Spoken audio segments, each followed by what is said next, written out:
Good evening. My name is Leroy Brown, and welcome to another edition of Bridging the Gap.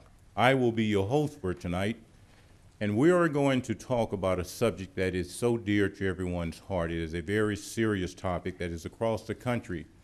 And as you can see, we have some very young people up on the diocese that want to talk to the topic of bullying. And we have some experts that are also on the diocese that will talk to the issues of it and give some facts on bullying. And most of these young people are from Bolingbrook High School. We have one that is from Humphrey Middle School. So I want to welcome them to Bridging the Gap tonight. And before we get into the topic itself, I'm going to have each one identify who they are and give us a little spiel on who they are and what they do in the district. And then we will get into the topic of bullying. And I will start with the principal of Bolingbrook, Mr. White. My name is Michael White, building principal of Bolingbrook High School.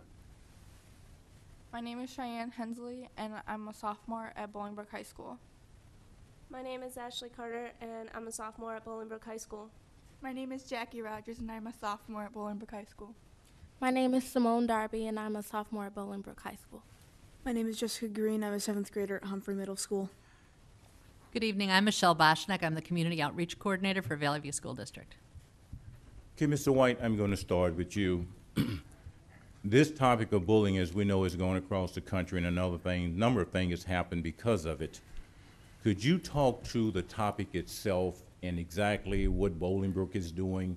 And as these young people get into their concerns and things that have affected them through the time of their stay at Bolingbrook High School, let's kind of clear the air as to what Bolingbrook is doing for this topic of bullying. Well, first of all, I'd like to share with you that the state of Illinois, they have a definition of bullying, and so does Valley View School District. They have a definition. I'd like to read that definition in short for you, and it parallels what Valley View School District believes, and it certainly parallels what each school building, particularly Bolingbrook High School, believe it is the definition of bullying. It says, Illinois legislators define bullying as meaning any severe or perseverance physical or verbal act or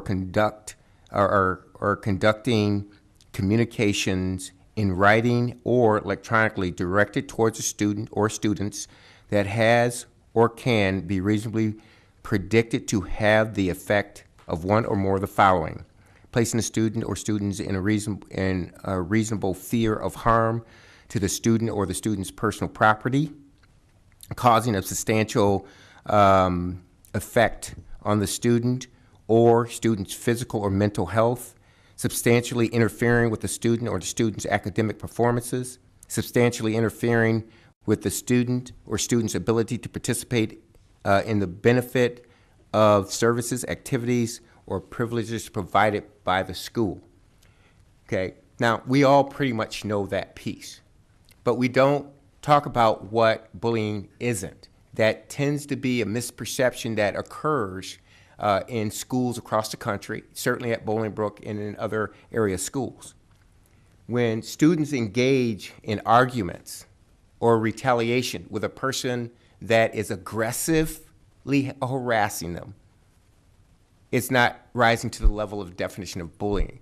When a student decides to have their friends knowingly electronically email the bully or to argue or have unhealthy debates, it doesn't rise to the level of bullying. When a student have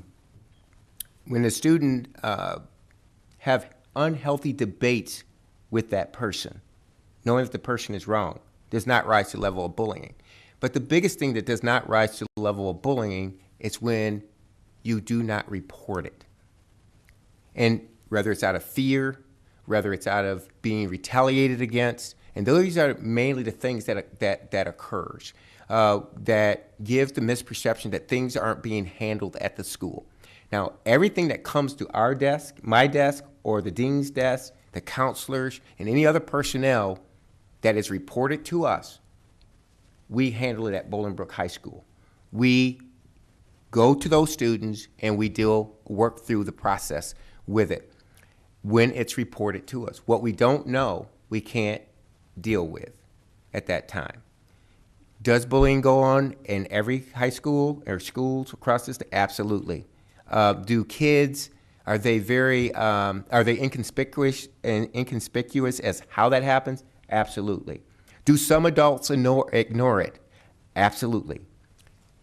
That's what we don't want to happen at Bolingbrook High School. That's what we aggressively have been working towards to try to prevent those things from happening. Adults not responding to inappropriate choices of kids at being aggressive or harassing another.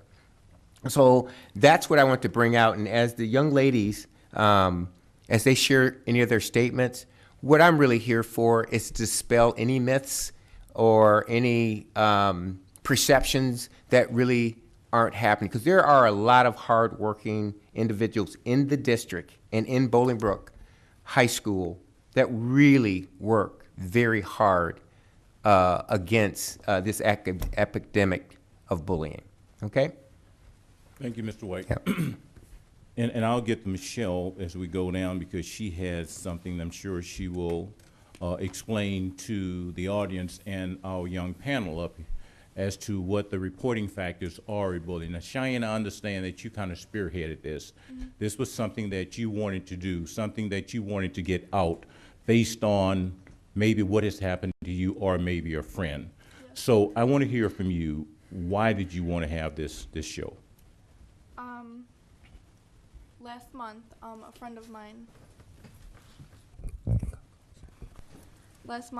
friend of mine had passed away due to suicide because she was being bullied. None of us girls were all friends with her. No one knew that she was being bullied. And if we knew, we would obviously take action. But unfortunately, we weren't told. So I'm doing this because last year, a couple of other friends that I have known had committed suicide, and I need to get the word out because it's happening everywhere. So. Okay. Anyone jump in at any time if you've got something that you want to say. Well, I just want to say that, like, bullying happens anywhere, whether it's outside of school, inside of school, or online. I have been called names that I just don't like it. People have called me names online, spread rumors about me, things that I didn't do, I've never done before. Even the smallest things can hurt someone. And when you think about someone having to deal with it much worse, and then having to be in a deep, dark state of mind to actually go through and commit suicide, you can't even imagine what they're going through. It's just sad to think about because it's just sad. You don't want to think about it. If I may, You can go. okay. I want to just make two statements here. Cheyenne and I and her mom, we had a long conversation in my office with Ms. Boziak, myself, and her over some of the things that was placed in the patch, and it seems like the patch got some of the things wrong. And I really had appreciated the fact of Cheyenne and her mom coming after we had had those discussions because, again, it helps me be better and it helps our school improve when students are able to come and share their opinions, their thoughts, and for us to be able to dispel misperceptions and for us to be on the same page and the same sheet of music. I mean, and we have activists as students all over our building that comes to us all the time. And we work through some things that Cheyenne can do at Bolingbrook and with our staff and with our students to support her being active in this whole phenomenon of bullying. When she said that that she was being bullied, I want you to know fully at Bolingbrook High School, that was not reported out to us. We were fully unaware that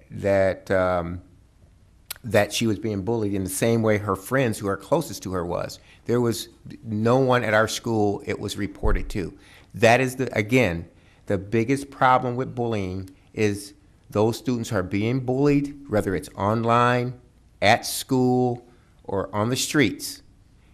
They do not report it for a number of different reasons, and mainly it's because they're in fear of retaliation, or they're embarrassed by it, or they're expected to be defend themselves. and you shouldn't have to do that. Kids shouldn't have to do it. So I just want to share that piece about the bullying. They didn't know, we didn't know. There was a misperception, or the patch or whomever put it out there made it seem as though that the school knew it, and they were calling the school to ask us what. We had no idea about any of it, any of our personnel.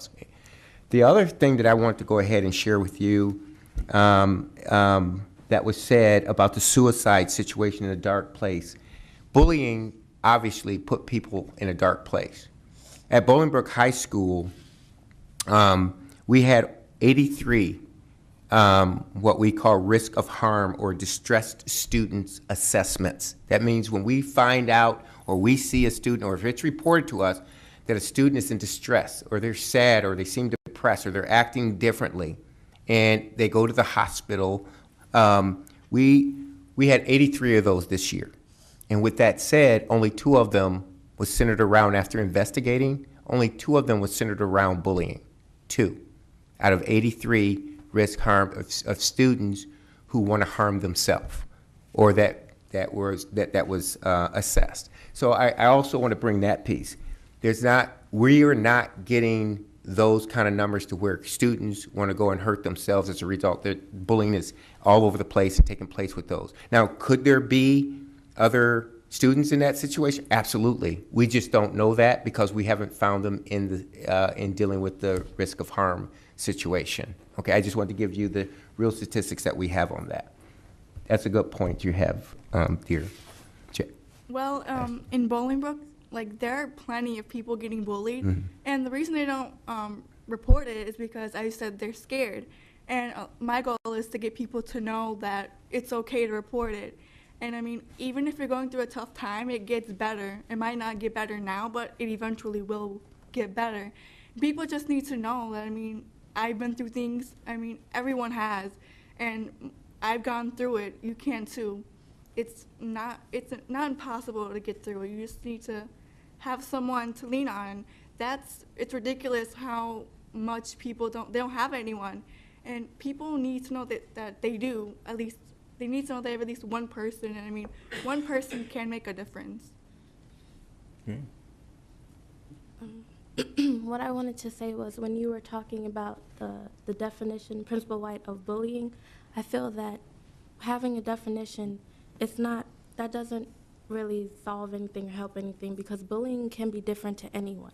Like, it depends on what state you're in and how you feel and how it portrays to you. So, like, you might think, well, the person who was bullying that person might think, oh, I was playing, but the other person who was being bullied, that could cut deep and that could hurt them. So, like with the definition, I feel like there really can't be a definition because everybody is different, and that's why people are getting bullied, because people are different. So. Touching on what Simone said, I completely agree that bullying has a very different definition to everyone, and I completely understand the whole. As a person who is bullied, it leads you into depression. If it hurts you, it can lead you into depression. I shouldn't even know the definition of depression, but yeah, one person definitely can make a difference, but we sometimes need a bit of backup. That's a good point. Ms. Boshing, can you tell us exactly what the district is doing from your perspective, from your end, and from the people that are working with you on what they call a bullying task force, and the reporting factor that's in place? Absolutely. For the past 2 years, I've been in charge of the bullying task force, which is made up of people from every single school. Not only at Bolingbrook High School, but at every place we have what we call a bullying liaison, who is responsible for bringing the district initiatives to that school. On that bullying committee, we have principals, assistant principals, psychologists, social workers, teachers, transition specialists, all different types of people, so that we get a good understanding of what the issues are. This last year, we feel like we put together a good plan, but we know that there are more things that we want to do. In September, a letter went home from Dr. Mitchum to every house to talk about what bullying is and what we, as a district, wanted to do to try to reel it in, because it is a problem, but it's not just a Bolingbrook problem or a Romeoville problem or a Valley View School District problem. It's a national problem. It's actually an international problem. Right. There's just seems to be a meanness that's in our society today that's just hurtful to people. And that's something that we really need to work on to try to make it a kinder and gentler world for everybody. I mean, when you go to school, if you can't concentrate on your academics because you're not feeling safe or you're not feeling happy, that's a very sad thing. We purchased the Sprigio software, which is an anonymous bullying tool, and we brought that up live at every school in the district. And while it doesn't take the place of having a personal conversation with someone, we wanted to give everybody the opportunity to be able to make that anonymous call, or you can do it, report it online. We've had good successes with that. Not only have we, learned more about bullying situations, but we've had a lot of risk of harm situations where students, friends would say, I'm really worried about my friend, she's cutting herself, or those kinds of things. So we've had that as an opportunity. The other thing that we've done is we've trained our staff. We've had, at every single school, there's been a training on bullying awareness, trying to break down the barriers so that kids can feel safe to talk. Teachers are very busy in the school, and particularly in a high school when you're going from room to room, you're always racing. But we're trying to make them be aware of, look for what's happening in the halls. Are you, does somebody seem like they're afraid or uncomfortable? We've increased we track where bullying incidents come from, and we make sure that there's good supervision in those places. We actually did training for the bus drivers and the parapros that are on the buses so that they can be aware, because buses are typically a place that a lot of bullying happens. So all the staff got trained on it. We implemented Sprigio, and all the students got trained on it also. We do 2 events a year to work on bullying. In February, we did Pay It Forward, our Pay It Forward campaign, where we're just trying to teach kids being nice makes you feel good. And if people are doing nice things for you, you're going to feel good also. So those are some of the things that we've done. We've also been looking at this whole suicide, the number of suicides, but more alarming is the suicide ideation number. And ideation means that kids are thinking about it and they report it. And those are things that we're concerned about, because those numbers are growing at an alarming rate, not just in our school district, but they do mirror what's happening around in society. So we have a committee that's working on what we can do about that. And I could go on forever and ever, but I'll just take another minute and then we'll go back to questions. One of the things that we want to do is we want to try to build resiliency in our students. And I'm sure you feel that way as parents and community members too, so that they know that they have self-worth and that they can stand up to people. Not that they should have to stand up or be in fear or anything of that sort, but that they know, I am a strong person, I am a good person, I am a worthwhile person. And so one of the things that we've done is we're going to be working, there's an organization called the America's Promise Alliance, and it's an amazing organization. It's run by Colin Powell.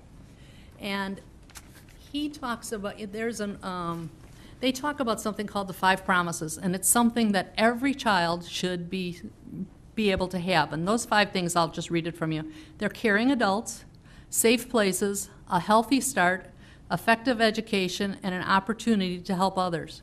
And if students have 4 out of the 5 of those things, they usually are successful in life, in a job, in academics, and in the civic world. And that's what we want. We're trying to build strong students who are going to be strong, strong adults.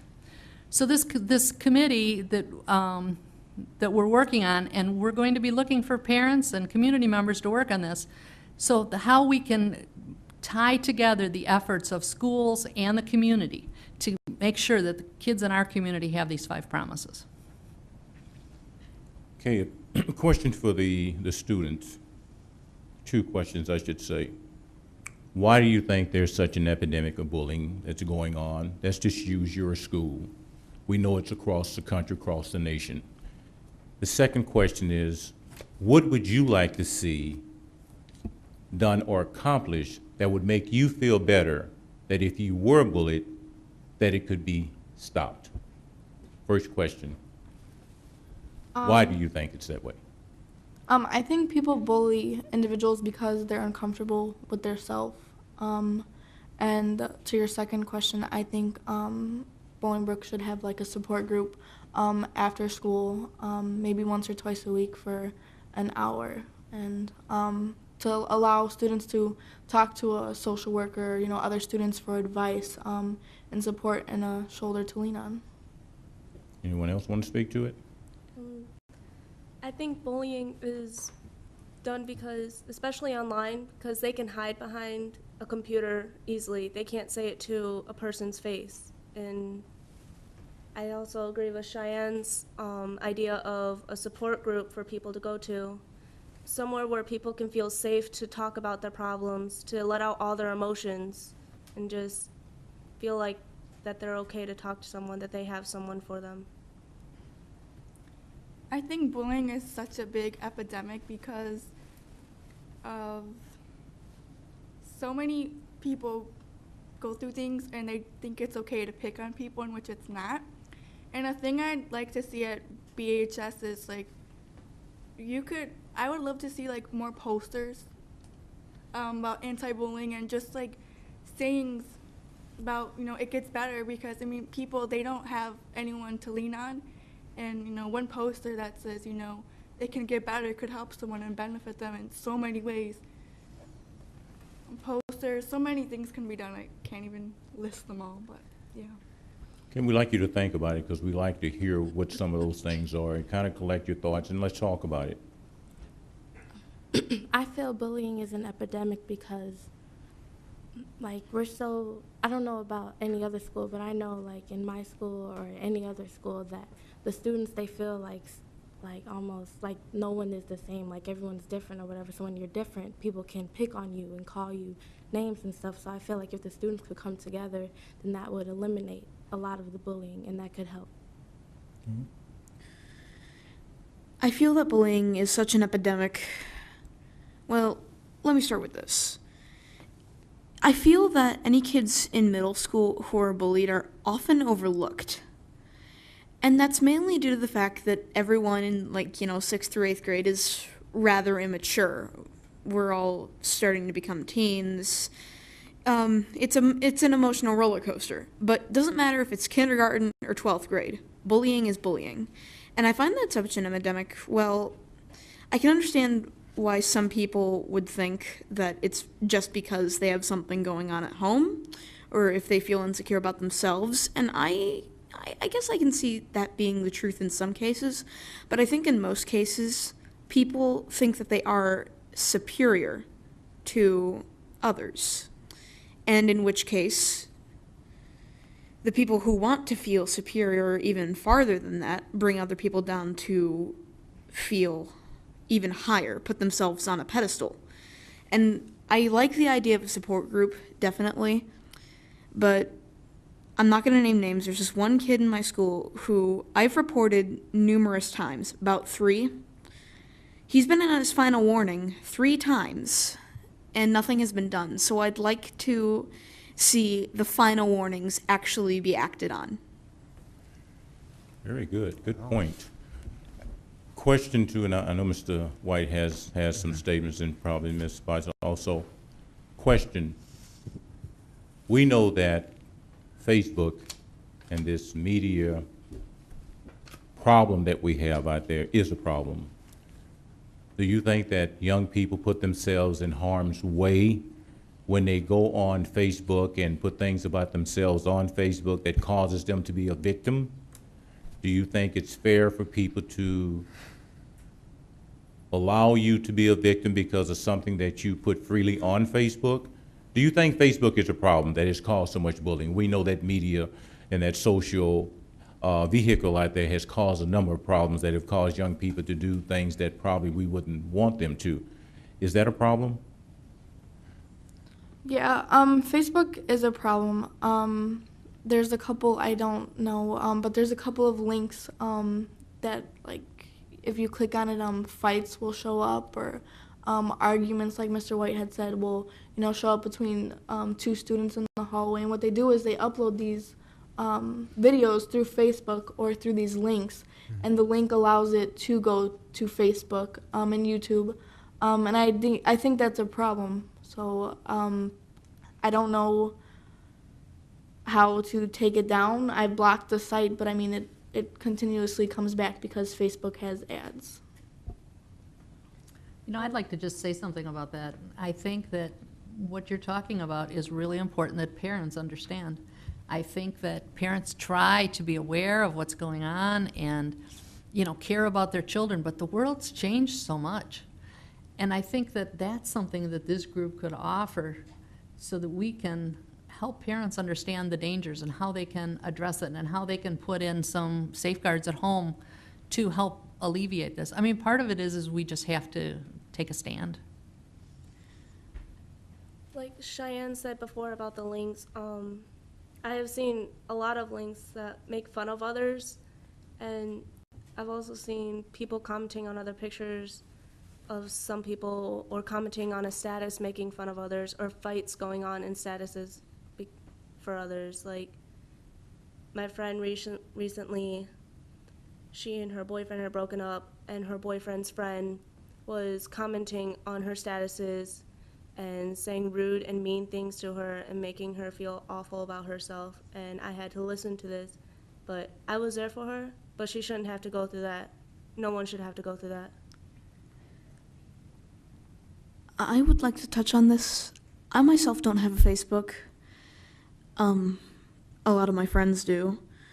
And maybe some personal information shouldn't be posted on your Facebook.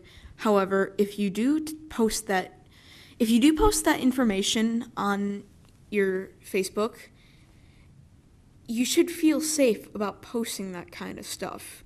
You shouldn't have to be picked on just because you wanted to tell people about yourself. And to my knowledge, even though I don't have a Facebook and I'm not very active on mainstream social media, there have been some pictures posted of me on Facebook and another website called Instagram. I believe both pictures have been removed, but doesn't matter if you have certain information out there about yourself. What if it wasn't intended to be put out there? What if someone else put it out there?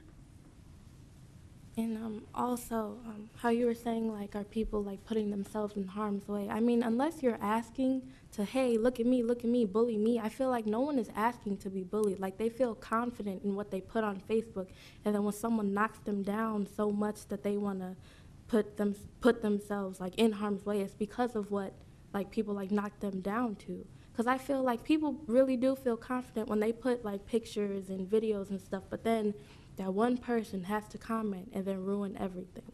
So I don't feel like anyone is asking, or, well, not asking, but I don't feel like they're putting themselves in harm's way because they didn't know. They thought that they liked it and that's all that mattered, so they put it on there. But someone had to ruin it with one mean comment that was very unnecessary, and it didn't need to be put on there in the first place. Mr. White? Well, I'd like to make a few comments, and I think the young ladies are well-spoken. It's a shame that we haven't taught our students or our children better. I have 3 sons. It's a shame that we haven't taught them better to not post things that they would not say to someone's face, because that's where it coming from. It's a shame that we haven't taught our children to don't post things on the website because it might draw criticism. That's part of our responsibility as parents. It's not just other kids. It's all of us. It's a shame that our community don't play a bigger role in sharing what good character education is all about, so we can respect each other and be okay with having those differences that Simone talks about. It is absolutely amazing to me how we just say, oh, you know what, it's the other kid, it's the bully's fault. The bully have not been educated on their social skills to be able to say, I shouldn't post that.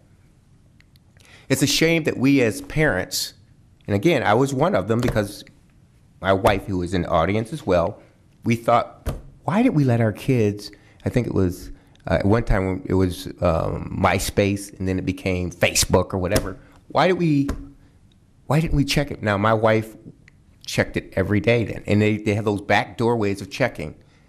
We started not allowing our kids to post things and say and put things on the website. And we have adult students right now, my wife and I, that post things. My wife looks at it and goes, wait a minute, do you know your grandmother is seeing that? Kids don't even realize that their whole family is on Facebook. So we have a greater responsibility besides just at school. It's got to come from home, it's got to come from the community, and it's got to be supported by the schools. Every single one of these young ladies, oh, by the way, Instagram, I get bullied on it all the time. Have you seen my pic? They'll tell you. So adults get bullied by these kids too. And I don't want to make light or joke of it, but is that appropriate for students to do that? I want to share a couple things with you with Sprague-Gill. I still think it comes back to reporting. We don't know how to handle certain situations unless we are aware of it. With Sprague-Gill, which I think is an outstanding opportunity for students to report something without retaliation coming from them or another person who might be a friend that don't want to be involved with the situation, call in about a student being bullied. Unfortunately for us, with Sprague-Gill, we had 28 reports, and we have a whole process of when it's reported. We have a person who listened to the reports. We have a dean's office who responds to those reports.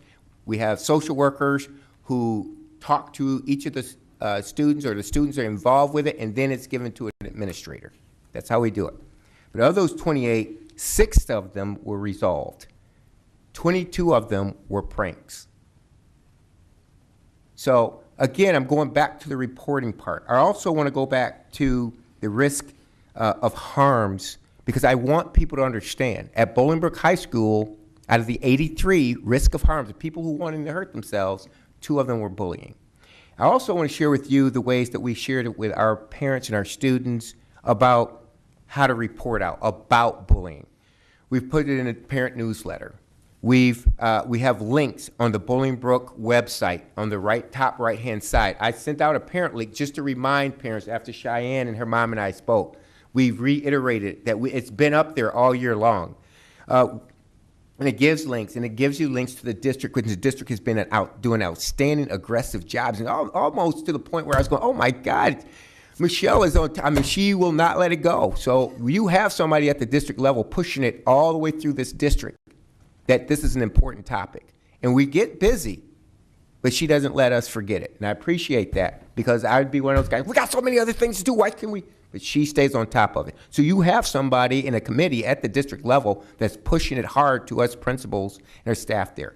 The other thing I want to share with you is we printed in our handbook about bullying. We have over 100 what we call cease and desist setups. When we find 2 students or students that are having issues with each other, or a student that have an issue with student, that it's a contract that their parents and them sign, sharing with them that they are not to have any other Facebook issues or electronic issue, texting, or face-to-face conversations that is derogatory to that student. And if they do, we have progressive levels of consequences that are pretty severe and the ladies will tell you, we run a pretty structured high school over at Bolingbrook, that we try to tend to all matters.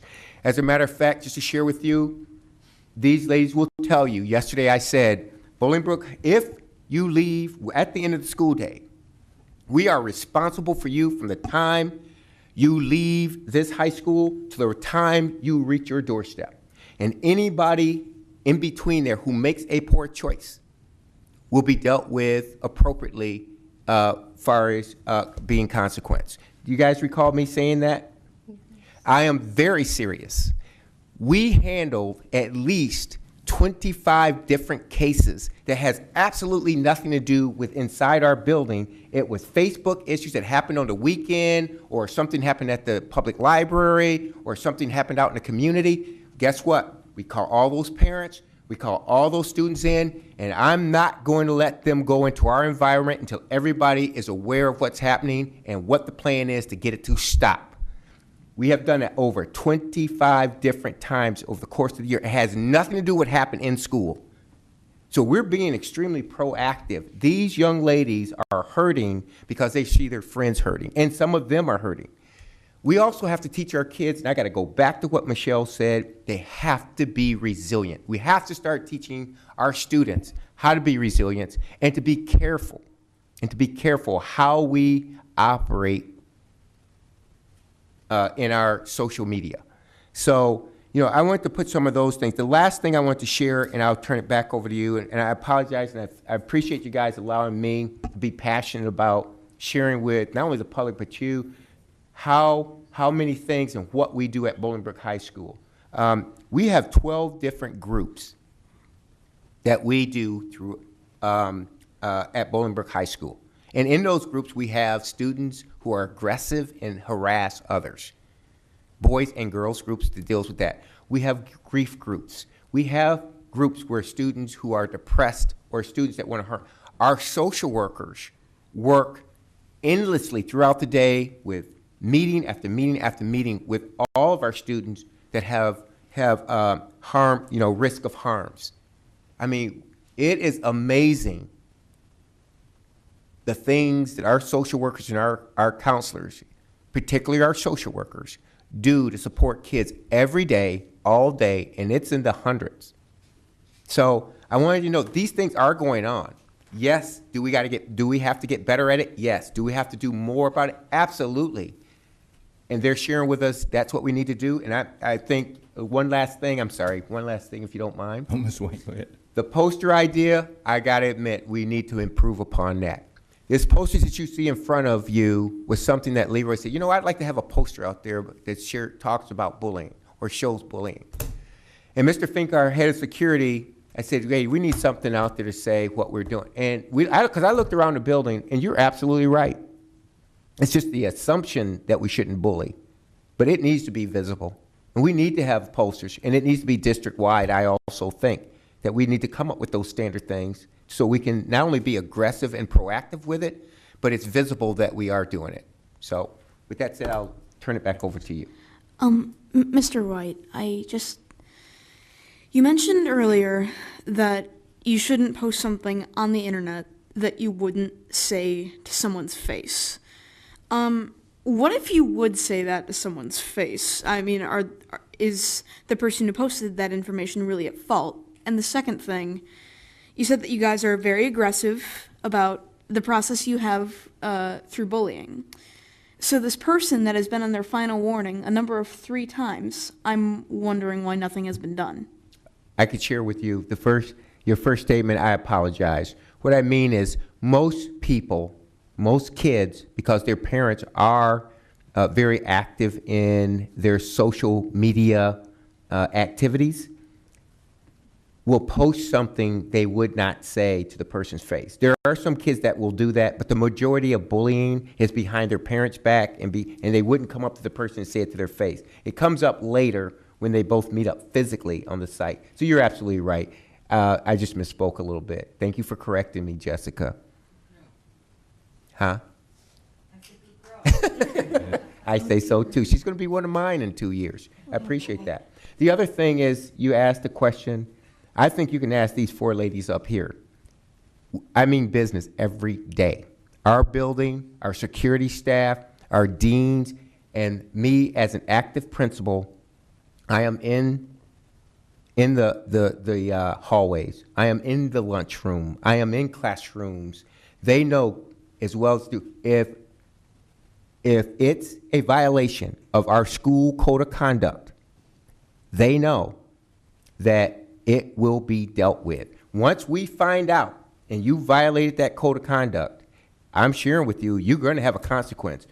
Is there anything that you ladies, these 4, is there anybody here that don't believe that that will happen if it's brought to my attention or the school's attention once we find out in terms of it? Or at least we're actively participating in the fact that if you violate one of our school code of conducts, you will be dealt with responsibly, and we have been pretty consistent all year long with it. Is anybody want to speak to that? I do. I definitely think it's questionable because, for example, my brother, who is also in middle school, he has been bullied since about the 4th grade, and he is now in 6th grade.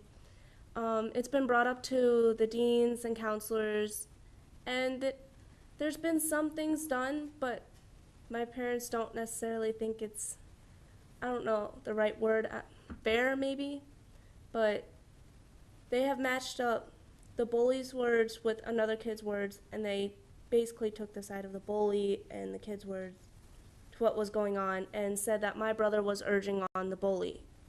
Are you saying at Bolingbrook? No, my brother is, he goes to middle school. Oh, okay. Like, I think it's definitely questionable to some kids.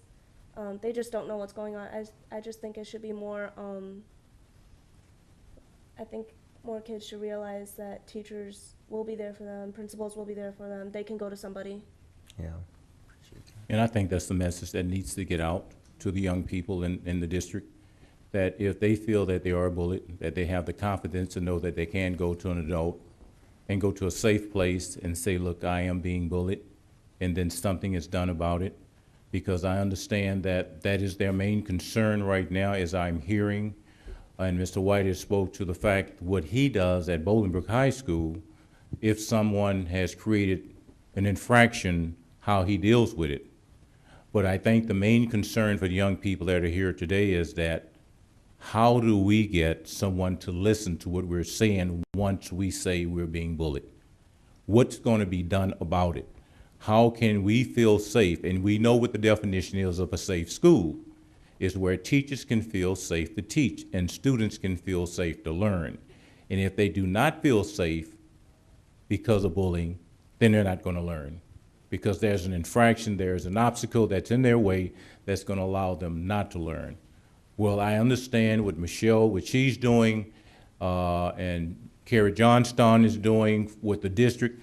They're trying to make sure that those components are in place, that if it's something is going on in your school, and there is a bullying going on or a bully in your school, and you are reporting that, something is being done. And I understand what she's saying at the end. I'm gonna ask if anyone have a question in the audience. I'm gonna ask a couple of questions in the audience, so before I let the students go on. Mr. Fink's going to pass the mic around. I just have one quick question. Everyone keeps mentioning only Bolingbrook High School. This is at grammar school level. I've known kids in second grade that gotten the crap beat out of them for nothing. And so this is not just high school. Like she said, it's happening at the middle school. What's going to happen with her? She's Right. reported this boy. He's been reported 3 times now. Final things, what are you going to do for her? That's my only question. But it's everywhere, though. And I think that's what Ms. Bosnick is trying to get out, is the bullying task force is working with all the schools and how to deal with that and going to a reporting factor. And once it's reported, whether it's Bolingbrook High School or the middle school or the elementary school, what can be done in those schools? It's a process, there's no doubt, it is a process, but they are working feverishly trying to get that taken care of to where it is widely known, if you are a bully in any of the schools, you will be dealt with. And that's what Ms. Bosnick is trying to speak to now in that whole process that's in place and trying to get to all the schools. What if the teachers are the bullies? True. And Mr. White, you know the example I'm talking about. We spoke when my son was told to wear diapers when he asked to go to the bathroom. He's a junior in high school. I'm sorry, I'm How- not how- recalling what you're talking about. How do the students feel comfortable reporting bullying to teachers when the teachers are sometimes bullying? Oh. Well, again, when we find that a teacher is inappropriate in the choices that they make, there are obviously district policy, protocol, and procedures by which we go through. As a matter Right. of fact, often, and even including today, when students feel that they have been mistreated or inappropriate, or a teacher's been inappropriate with them, verbally or whatever the case may be, they've come to me. I've had 2 today.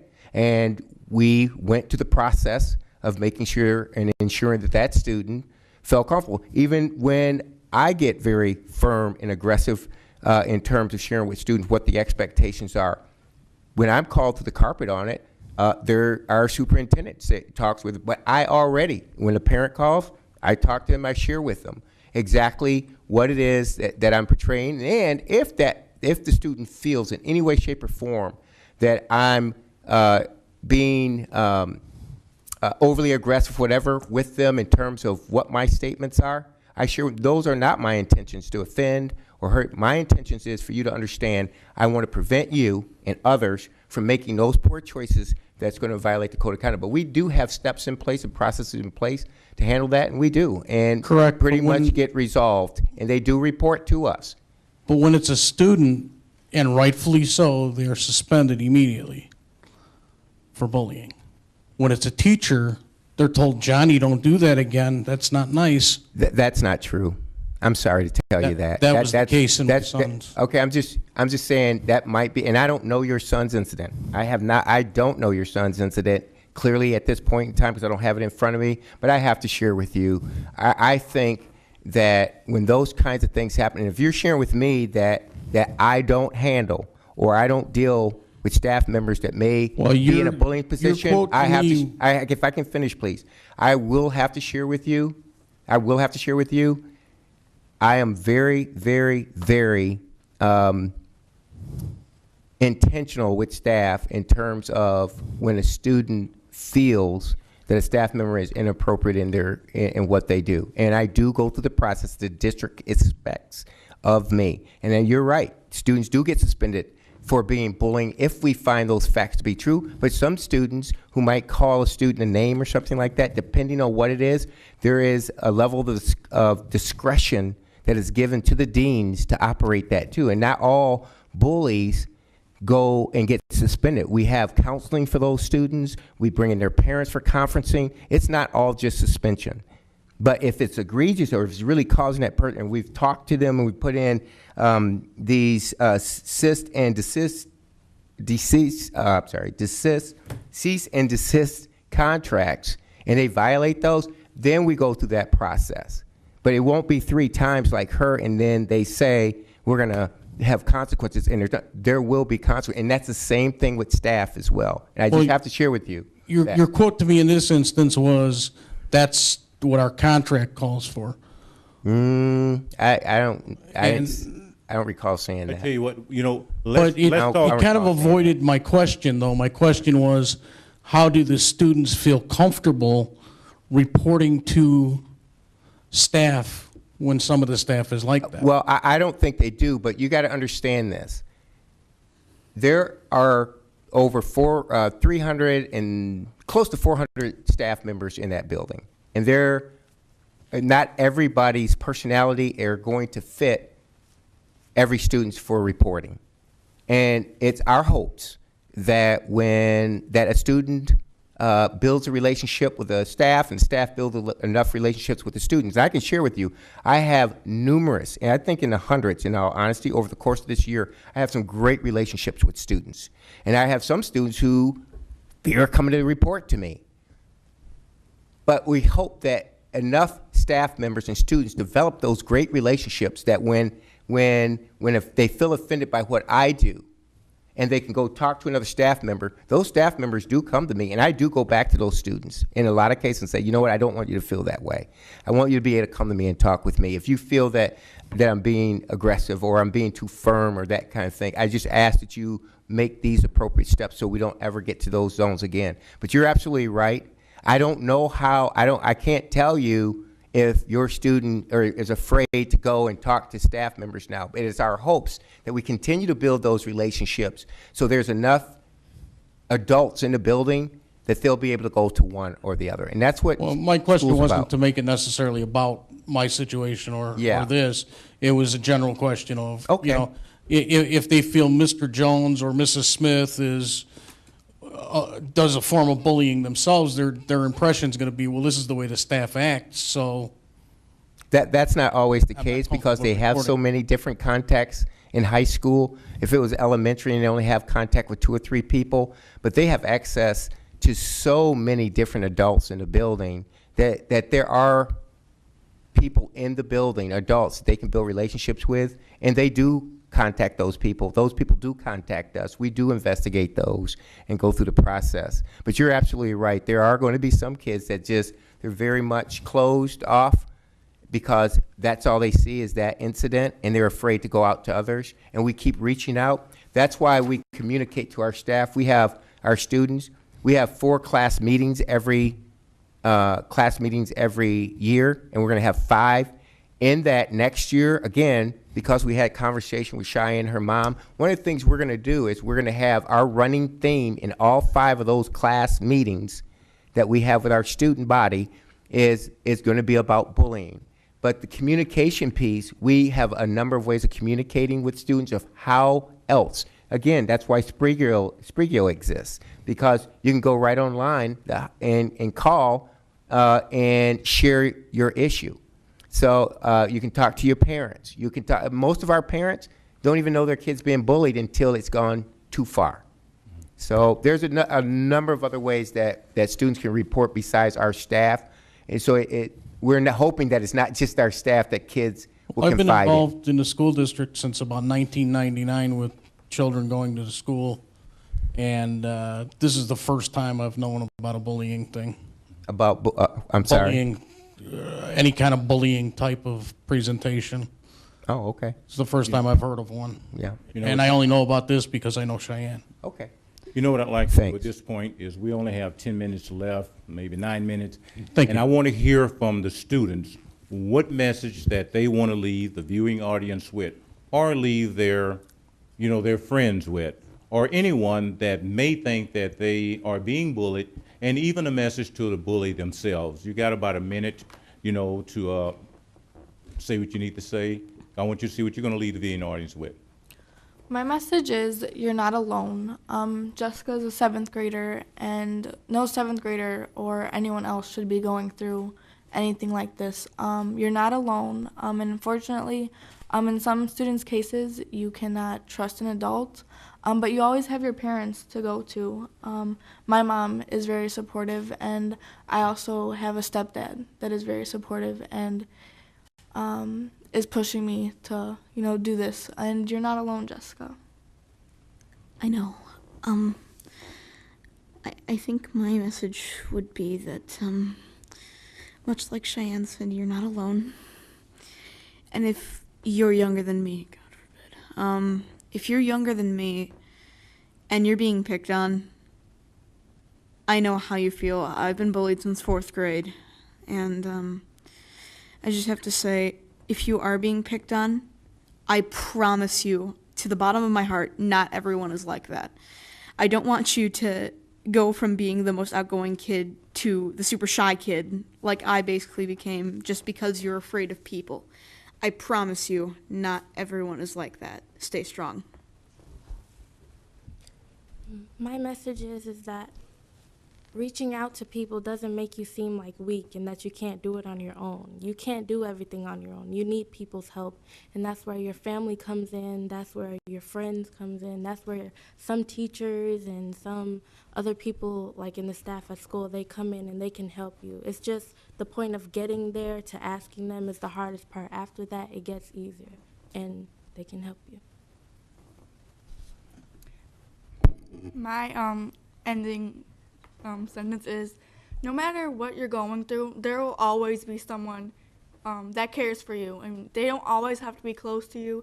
They might not always be a teacher, or maybe sometimes not even your parents, but there's someone that cares about you, whether you see it or not. Maybe it's that kid you really talk to in math class. Someone always cares, and no matter what, someone is going to be there for you. And just know that, and know that you're not alone, and you'll always have someone to support you.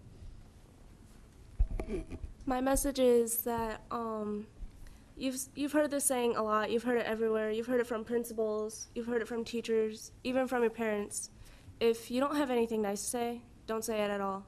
And like everybody else's message here, you do have someone to go to. Like Jackie said, whether you see it or not, someone is there for you. You just have to keep looking for that person. Ms. Bassett? In the district office on the wall as you enter is something that says, first the heart, then the mind. And that's the philosophy that we as educators and staff members in the school need to be making relationships with students in a positive way so that they can trust us, so that they feel safe, so that they can learn. So I would just say to everyone, be aware of that. If you find a situation that is not positive, there are people who will listen. I would also say to our students and to our community that we need to have courage. We can't be bystanders. That doesn't mean that you have to attack somebody who is doing something that's inappropriate. There are many ways to resolve the situation, but we just need to be courageous, and so our kids don't have to face this, and Bolingbrook can change this, but it's going to take all of us to do it. Mr. White, you got a Yeah, comment? first of all, I want to say to our young ladies, thank you very much. I really do appreciate having that. And there are some things I will take away from this because, again, we want to be better and we want to improve. But I want to go back to our public, and I want to go back to our parents, and I want to go back. You cannot use the school as the pincushion as to all that goes wrong. This is a community, a nationwide issue. This is a community issue. This is a family issue. If it all is always put on the school and the school districts, then we're going to miss the boat every time anyway. We are part of the solution. And so we have to look at the entire picture across the organizations that we can to really start supporting these young ladies, and that's how we're going to change it. Our families and our households. All of these young ladies shared with you that they were not aware of an incident that occurred, that they didn't know that their friend was being bullied, okay? No one fought, they don't fault them, and they're their friends. So the school shouldn't be, we're only a part of it. Sometimes the school get reported, sometimes they get reports and get it to us, and that's what it is. It's going to take a village to get this thing taken care of and to get reporting going, and then the investigations will take care of itself. So I want to just say I'm very proud of our young ladies from Bolingbrook High School, and thank you for helping me learn a little bit more about what we can do about this very serious topic. I think we have somebody that want to make a presentation to Cheyenne. She spearheaded this, got pretty much everyone on board. You can do it so the camera can get you. We got about a minute and a half. Cheyenne, you invited Tammy and myself. We're from Darien, Illinois. This is the proudest moment to see all you young Americans, sincerely, from the bottom of my heart. I have for you a book that's called Mirror, Mirror Girl. Okay, it's the identity solution. Once you know who you really are, guess what? The world is your oyster. In this book, the ribbon represents your past. The white box is your purity. And inside of this box is your mentor. And I would like you to read this, and then please pass it on. You be the librarian, and pass it on, and then let it come circle around to you again. Okay, and with all my heart, I thank you, Mr. White. Thank you. For Appreciate having it. the school. Thank you. I'm going to talk to Mr. Waterman at our school. Thank you you. to all of you. My sincere thanks. You're beautiful. Thank you. And know that. Intelligent and gorgeous. And I commend you, girl, for standing up and being who you are. God bless you. Thank you so much. Thank you. I must say, guys, we got through it tonight, didn't we? I thought you did an awesome job of expressing your concerns. I want to thank the staff up here tonight because, you know, that's what we need. We need the professionals out here to tell us where we need to go and what you need to do. Cheyenne, I really thank you for spearheading this. You got a future ahead of you, there's no doubt about it. Thank you for what you're doing because you have a concern for your friends and colleagues that you work with and would go to school with every day. So thank you for doing this. I think that we're about out of time. I want to thank the audience for being here. And this is Bridging the Gap, and my name is Leroy Brown. Thank you.